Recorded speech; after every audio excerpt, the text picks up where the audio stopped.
बच्चों आज मैं फिर वेलकम कर रहा हूँ आपका बायो की क्लास में। आपको पता है हम एवोल्यूशन कर रहे हैं, तो आज हमारे आखिरी के 2 क्वेश्चन रह गए हैं और फिर हमारा ये चैप्टर भी खत्म हो जाएगा। फिर उसके बाद हम करेंगे ह्यूमन हेल्थ एंड डिजीजेस। तो आज का क्वेश्चन है, आपको नोट लिखना है on the evidences and received from the study of fossils. ठीक है, फॉसिल को स्टडी करके हमें कौन कौन से एविडेंस मिले हैं जो एवोल्यूशन को सपोर्ट करते हैं। तो पहला है जी number and nature of fossil. जो फॉसिल है लोअर लेयर ऑफ रॉक्स में वो बहुत सेंटी होते हैं and are of primitive animal, बहुत पुराने एनिमल्स के हैं ये।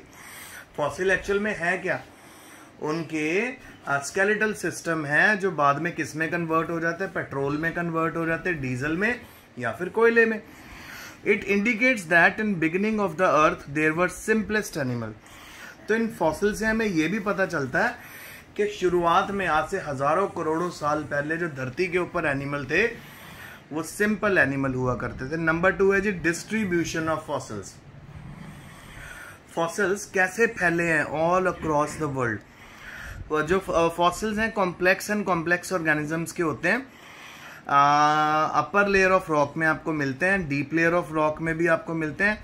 अपर लेयर में आपको कॉम्प्लेक्स ऑर्गेनिज्म मिलेंगे, डीप लेयर में आपको प्रिमिटिव ऑर्गेनिज्म, सिंपल ऑर्गेनिज्म मिलेंगे। बिल्कुल, क्योंकि बेटा जब सबसे नीचे है उसमें एवोल्यूशन के चांसेस कम, फिर जो उसके ऊपर उनमें एवोल्यूशन ज्यादा, और जो सबसे ऊपर आपको मिलेंगे वो और ज्यादा एवोल्यूशन वाले फॉसिल मिलेंगे। बिल्कुल जैसे ह्यूमन बींग्स हो गए या फिर एनिमल्स जैसे इवॉल्व कर रहे हैं। सो बेटा अगर पहला कोई फॉसिल 10,000 साल पहले दबा है, सो 10,000 साल पहले जो फॉसिल दबा है उसके अंदर एवोल्यूशन भी तो कम होगी और वो सिंपल ऑर्गेनिज्म होगा।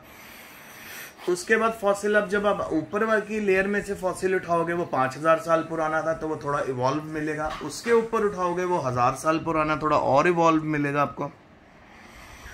ठीक है, तो यहां से हमें ये भी पता चलता है कि जो लाइफ है वो कंटिन्यूअसली इवॉल्व होती गई समय के साथ साथ और सिंपल टू कॉम्प्लेक्स की तरफ आई है। पहले सिंपल ऑर्गेनिज्म थे, बाद में क्या बन गए, कॉम्प्लेक्स। ओके, आगे चले। सो नंबर 3 है disparity between present and past life.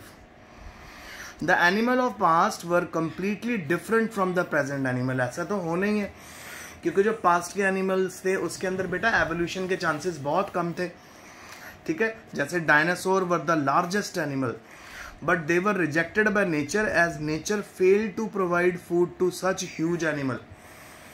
So nature इतने बड़े एनिमल्स को खाना नहीं प्रोवाइड कर पाई और धीरे धीरे धीरे धीरे ये सारे डायनासोर्स खत्म हो गए। The past man was of wild type. ठीक है, पुराना अगर आप ह्यूमन बीइंग भी देखोगे तो वो एक वाइल्ड एनिमल की तरह था। कैसे करता था वो, खाना ऑब्टेन करता था, हंटिंग के साथ ऑब्टेन करता था, शिकार करता था, पेड़ों के ऊपर रहता था, कच्चा मांस खाता था, कच्ची सब्जियां खाता था, उसको आग के बारे में नॉलेज नहीं थी।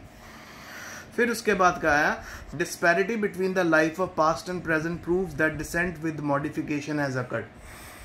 सो डिस्पैरिटी का मतलब होता है अगर हम पास्ट से प्रेजेंट को स्टडी करें तो पास्ट में आपको सारे सिंपल ऑर्गेनिज्म मिलेंगे, सिंपल उनके फूड हैबिट्स आपको मिलेंगे, बॉडी सिंपल मिलेगी। पर आज अगर हमें नया कोई फॉसिल मिलता है और अपर लेयर्स में मिलता है तो उनमें हमें कॉम्प्लेक्सिटी दिखेगी। फिर उसके बाद आ गया बेटा हमारा मिसिंग लिंक्स। मिसिंग लिंक में जी आपको मैंने ऑलरेडी बता दिया था, कोई ऐसा कनेक्शन, ऐसा ऑर्गेनिज्म का फॉसिल हमें मिले जिसमें दोनों करेक्टर पॉसिबल हो, 2 तरह के स्पीशीज के करेक्टर मिले हैं। जैसे फॉर एग्जांपल हमें आर्कियोपेटेरिक्स मिला था। आर्कियोपेटेरिक्स एक ऐसी बर्ड थी जिसमें रेप्टाइल के करेक्टर भी थे और बर्ड के करेक्टर भी थे। रेप्टाइल की तरह उसके दांत थे, उसकी क्लॉज थी, उसकी टेल थी, और बर्ड्स की तरह उसके विंग्स थे। ठीक है, अच्छा एग्जाम्पल आर्कियोपेटेरिक्स इन्होंने आपके सामने एग्जाम्पल दी हुई है, देखो। Archaeopteryx is a missing link between reptile and bird. It had long tail and teeth in the beak, which are reptilian character. It had feathers, beak, boat-like sternum, which are avian character. Thus, it is evident that Archaeopteryx evolved from reptiles and it gave rise to birds. और उसने किसको rise दिया, bird बनाई। अच्छा, अब last आ गया जी हमारा ancestors of animal. अगर हम पी डिग्री एनालिसिस के साथ एंसेस्टर देखें, हॉर्स का, कैमल का, एलिफेंट का, मैन का, हम ये सिंपली बता सकते हैं कि एवोल्यूशन सभी में हुई मिलती है। अगर आप हॉर्स की बात करें तो घोड़ा जो आज आपको इतना बड़ा नजर आ रहा है, आज से हजारों साल पहले ये इतना बड़ा नहीं था, बिल्कुल कुत्ते के जितना इसका साइज था और इसकी टांगे भी छोटी थी। पर जैसे जैसे एवोल्यूशन आई, एवोल्यूशन के साथ साथ घोड़ा की हाइट भी बड़ी होगी और उसके मसल्स भी डेवलप हो गए।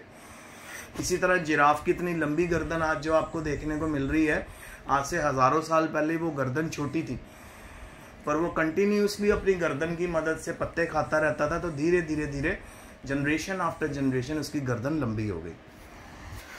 ओके, आज का लास्ट क्वेश्चन हमारे पास आ गया, अलग अलग तरह के फॉसिल्स एक्सप्लेन करो। सो पहला आ गया जी एक्चुअल रिमेन। एक्चुअल रिमेन होता है जी, ये एनिमल होते हैं, the animal of plant remain deposit in snow in Arctic and alpine region. ये एनिमल नहीं है बेटा, गलत लिखा हुआ है, फॉसिल ऑफ प्लांट और एनिमल, ठीक है। तो आपका सिंपल यहाँ पे आपका वूली मैमोथ। मैमोथ बेटा एक बहुत बड़ा हाथी था जो अभी तो अवेलेबल नहीं है, पर हजारों साल पहले पाया जाता था। ये हाथी 5 से 4 गुना बड़ा होता था नॉर्मल हाथी से। तो आप यहाँ से हिसाब लगा सकते हो कितने बड़ा हाथी होगा पुराने टाइम में। फिर नंबर 2 है जी पेट्रिफिकेशन और पेट्रीफाइड फॉसिल। ये वो फॉसिल है ऑर्गेनिक मटेरियल्स जिनसे जो रिप्लेस कर देते हैं मिनरल्स को। In this fossil organic material are replaced by minerals, और बाद में इन मिनरल्स को हम यूज करते हैं। फिर compressions, these have no internal structure but a thin carbon film indicating that outline. तो कंप्रेशन वाले फॉसिल में सिर्फ आपको आउटलाइन देखने को मिलती है। इतना ज़्यादा प्रेशर के साथ वो अर्थ के अंदर पैक हुए हुए होते हैं कि आपको उसकी बॉडी का कोई पार्ट नहीं मिलता, पर एक पतली लाइनिंग कार्बन की मिलती है। यहाँ से पता चल जाता कि भी अच्छा ये फॉसिल वहाँ पे था। फिर है इनक्रस्टेशियंस। These are the molds formed around organic matter which later degenerate, ठीक है। ये ऑर्गेनिक मैटर के मोल्ड होते हैं जो बाद में ख़त्म हो जाते हैं। कहाँ पे हमको मिलेंगे? ऑर्गेनिक मैटर के अराउंड, बाद में ये डीजनरेट हो रहा था। फिर उसके बाद मोल्ड्स आ गए। These are hardened escapement formed around other part of extent organic remain which later are decayed living cavities. फिर उसके बाद है बेटा cast. These are hardened mineral matter deposit in the cavities of mould. Mould की cavities में जो matter इकट्ठा होता है उसको कास्ट बोलते हैं।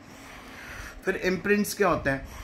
These are prints of organism left in rock before their decay. Decay होने से पहले ये होते हैं हमारे प्रिंट्स होते हैं ऑर्गेनिज्म के। Pseudo fossils are the pattern developed in rocky matter. तो सीडो फॉसिल इसका एग्जाम्पल है, ये पैटर्न बनते हैं रॉकी मैटर के अंदर। फिर पाइलानो fossil, these are the fossils of microspores और पोलन ग्रेन, और ये हमें लोकेट करते हैं, फॉसिल फ्यूल्स को लोकेट करने में मदद करते हैं। आपको पता है कि जितना भी हमारा सऊदी अरेबिया हो गया, ईरान और इराक में क्यों अमेरिका हमेशा लड़ाई लगा के रखता है?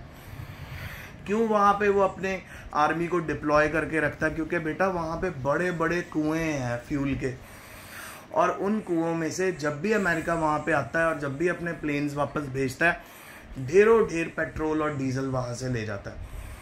तो लड़ाई वो इसीलिए वहाँ पे अपनी ट्रूप्स को लगा के रखता है ताकि आसानी से वहाँ से वो पेट्रोल और डीजल अपनी कंट्री में लेकर आ सके।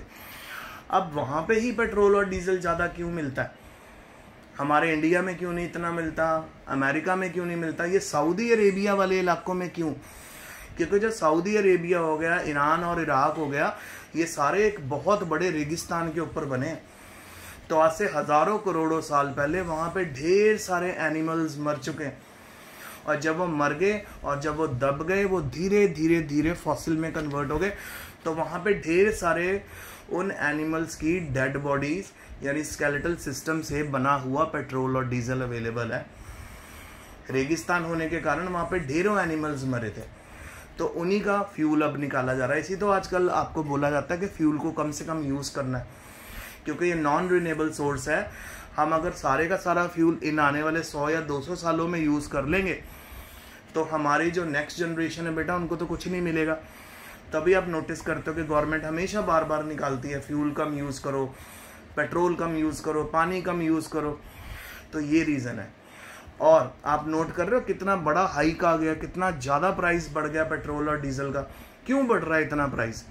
उसके पीछे भी रीज़न यही है कि फॉसिल फ्यूल धीरे धीरे धीरे धीरे धीरे खत्म होते जा रहे हैं। और लास्ट में कॉप्रोलाइट्स, ये है जी फीकल मैटर से बने हुए फॉसिल। तो बेटा आज का लेक्चर हमारा कंप्लीट हो गया, तो मैंने चैप्टर भी कंप्लीट कर लिया। मैं थोड़े क्वेश्चन इसके डिस्कस करूंगा आपके एनसीईआरटी में से, और वो क्वेश्चन होंगे हमारे एवोल्यूशन चैप्टर के। तब तक के लिए stay home, stay safe, study hard, best.